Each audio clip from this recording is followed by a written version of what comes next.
Central. From WOKR, Rochester, this is News Source 13, Rochester's first choice for news.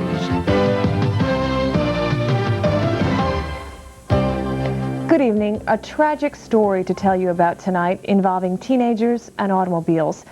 2 teens are dead after a head-on crash in East Bloomfield late this afternoon.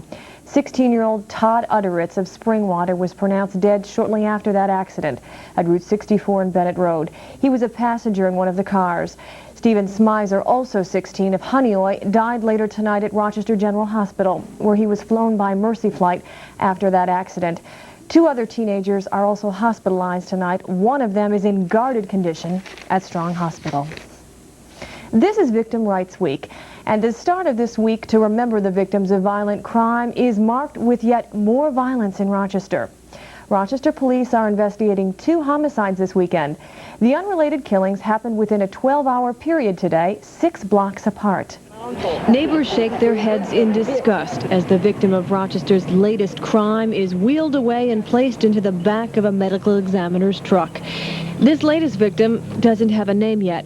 As police search to identify him, they're also trying to find out how he died. Neighbors are asking the all-too-familiar question, why? And wondering what will happen next. I'm thinking about moving. It could be my house. I've got 2 girls. I don't want this to happen to them. No one wants to be the victim of violent crime, but 21 people have died this way already this year in the city. And many of their neighbors have only this to say. Hello. Just a few blocks away on Lake Avenue, neighbors are saying the same thing, following the shotgun killing of 23-year-old Ravaine Pratt. Pratt's body was found in the back of 427 Lake Avenue early this morning. Police went door to door today, asking the questions they hope will lead to Pratt's killer. Those who knew the victim say the violence is getting too close and too frequent. You know, a guy my age, 23 years old, and as far as I'm a neighbor to this type of stuff, and I got a sister 3 years old, and we can't even come out here on Lake Avenue no more. As we mentioned, these latest killings come at the start of Victim Rights Week. A variety of activities are planned, including candlelight vigils to remember those who have died this year. In other news, 2 families are homeless after a 2-alarm fire earlier today. Their home on Sawyer Street was destroyed by flames. It was boarded up later today. Fortunately, no one was hurt, but firefighters did sound a second alarm because they needed help putting out the flames. He tried to go up the steps. He couldn't even get through, and he said that the rest of the fire truck was coming. But you know, God was with both of the family, because they both could have got him up there and couldn't even get out of there. It took firefighters about 20 minutes to control the flames. He is the man we have been hearing about all week during abortion protests in Buffalo. Today, finally, we hear from Operation Rescue's founder, Randall Terry. Terry spoke to pro-life supporters at an Amherst church, referring to what he called the wickedness of the pro-choice opposition. Earlier, pro-life demonstrators picketed outside a United Methodist church in Buffalo. We're here to remind him of his biblical responsibility to take care of children, including the unborn, and not to exploit them or their mothers. I turned the key and opened the door. I met one friend of someone who had had health care. And that was my major act of courage. It wasn't much. Pro-choice demonstrators also protested today outside the Amherst church during Randall Terry's appearance. They shouted, "Pray, you'll need it. Your cause has been defeated." Of course, both sides will be back on Buffalo's streets tomorrow. For the past 10 months, life has been a living nightmare for Maureen Pazzo. You may remember Maureen as the woman who filed a sexual harassment complaint against a local Perkins restaurant last June. Since that time, she has suffered major health problems. But as News Source 13's Mary Bubala reports, despite her hardships, Maureen Pazzo continues to fight for women's rights. Maureen Pazzo says she's embarrassed by the way she looks. Her hair cut for brain surgery after suffering a stroke. Pazzo blames it on stress. She was fired from her waitressing job at Perkins Restaurant on Jefferson Road after filing a sexual harassment complaint last June. But now she's fighting both the medical problem and the Perkins case. I've been bankrupt. I've been with the aneurysm. And no matter what, I'm going to keep going because it's worth the fight. Because sexual harassment to me is a form of violence against women. Friends and family support Maureen by sending get well cards, but she's waiting for a hearing on her case filed with the State Department of Human Rights. The department found probable cause in October. Maureen says this is good news for her and for other women. If other women have been sexually harassed or want to talk about it, write me a letter. I'll be more than willing to speak with people. Maybe I can help you. There's things that I've done. Her appeal will be heard by many on Wednesday night. Maureen is scheduled to tell her story during a panel discussion on sexual harassment at the YWCA. Her healing may hold inspiration for many men and women. Mary Bubala, News Source 13. Now, Perkins confirms Pazzo was fired, but company spokeswoman Sandy Petrone tells News Source 13 tonight the company denies all allegations of sexual harassment. We turn now to Rich Dooley with our first look.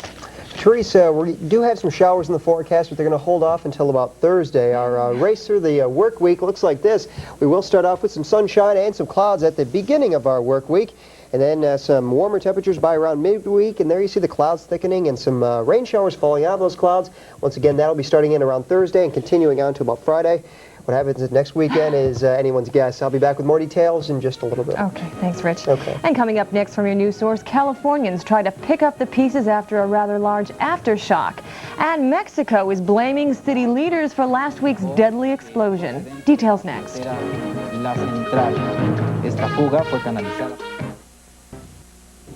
Residents in Northern California are still shaking from the aftershock of yesterday's major earthquake. Two strong tremors shook the Lost Coast area today. No one has been killed, but injuries are reported. And the after effects of the quake have touched off fires and rattled the nerves of residents in Humboldt County, hardest hit by the quake. Now, damage estimates are now in the $10 million range. And Mexico's Attorney General is blaming top city leaders and oil company executives for last week's fatal sewer explosions.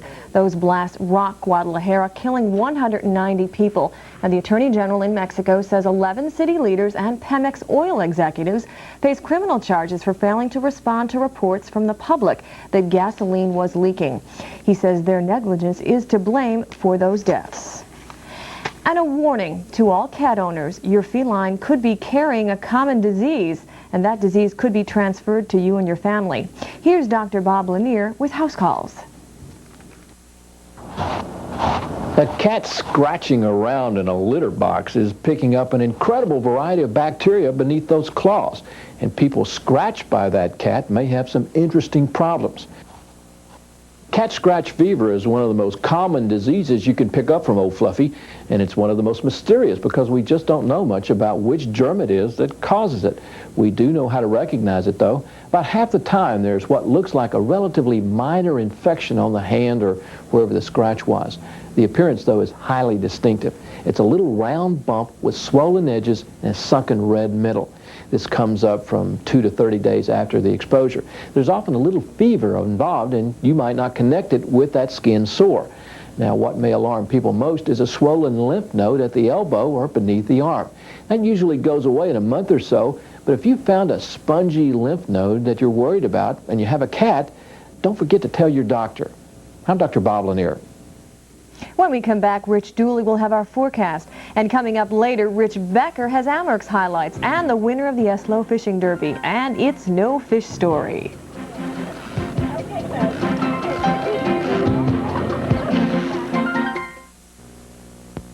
This house call is sponsored by Preferred Care.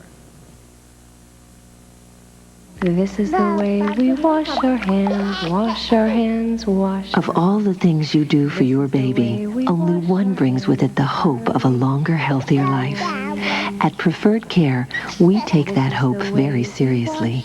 So when you join us, you're also joining other families, employers, and physicians, all dedicated to a common goal, high-quality health care. Preferred Care, we're with you all the way. We started off the weekend with some rain. That's right, and we ended up with some sunshine, so a mix of everything. We did have some very soggy conditions, and people were kind of worried, especially some of the people trying to get out in the gardens and trying to mow the lawns, do the outdoor activities. They're kind of worried about that, and this is what has happened so far this year and so far this month in terms of rainfall. It has been somewhat soggy this month, over an inch over the normal so far for this April, with about 3 1/4 inches of rain for this month. Compared that to the averages of around 2 1/4, so we're just about an inch over the normals there. And then for 1992, for the yearly rainfall amounts, we're just under an inch over the normals. So there you see we can handle some dry weather, and that's exactly what's going to happen over the next few days. Here's the almanac for today to recap what has happened on this Sunday. 50 degrees was the high, 41 degrees the low temperature. Not a great range in the temperatures because of the clouds that we had last night and for a good portion of the day today. Those clouds are clearing out of here. Right now we have partly cloudy skies. 43 degrees with the calm winds. These temperatures will keep on dropping into the 30s. Dew point right now at 34 degrees. Looks like our low will be right around the 35-degree mark. Kind of a chilly night out there. As you head out tomorrow morning, be aware of that. Temperatures in the 30s for the morning drive time. 41 degrees at Mount Morris. Weather spotters calling up, mentioning some clearing skies, mainly to the northern portions of our viewing area. Irondequoit, also at Gates. Karen Wilson mentioning some starlit skies out there, and 38 degrees out at Huron, also with the clearing skies taking place. In terms of the state temperatures, 32 degrees at Watertown. They've dropped 13 degrees over the last 2 hours and will continue to drop a couple more degrees towards the morning hours.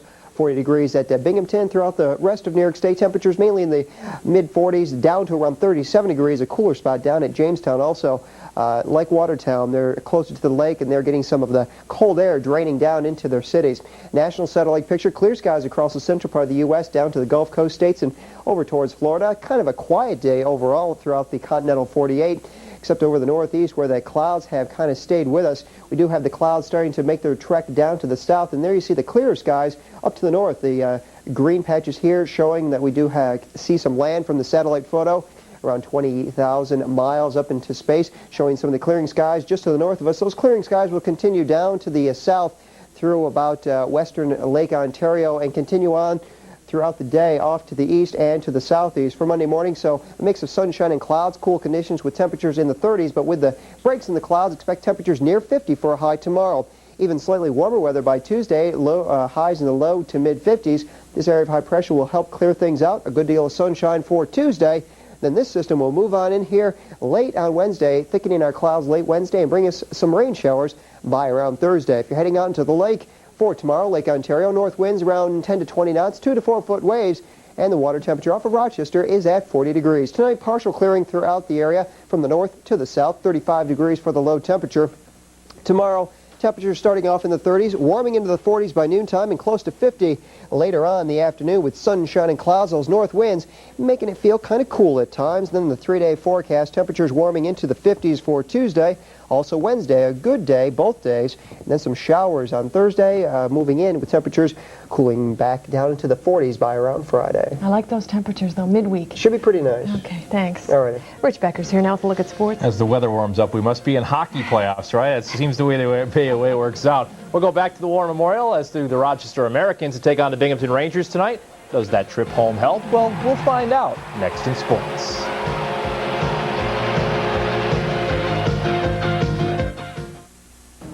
Rich Becker is here now. He's going to take us to the Amherst game. That's right. A good one tonight. A big one. They needed to have a win tonight. Coming back to the War Memorial, you could call it gut check time again for the Amherst after that ugly 6-1 loss to Binghamton Friday.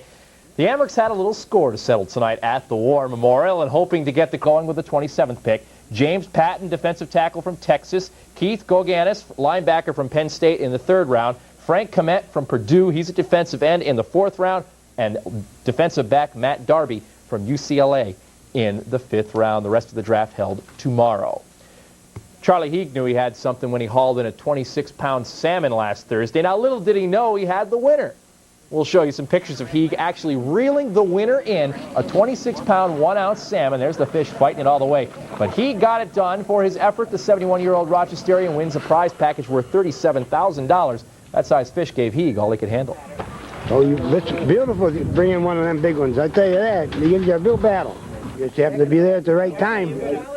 And that is the key when it comes to fishing, being in the right place at the right time. Michael Dawson wins the brown trout category. Lake trout won by Paul Barber with a 20-pound catch, and the rainbow trout goes to Charles Archer, 18 pounds, 6 ounces.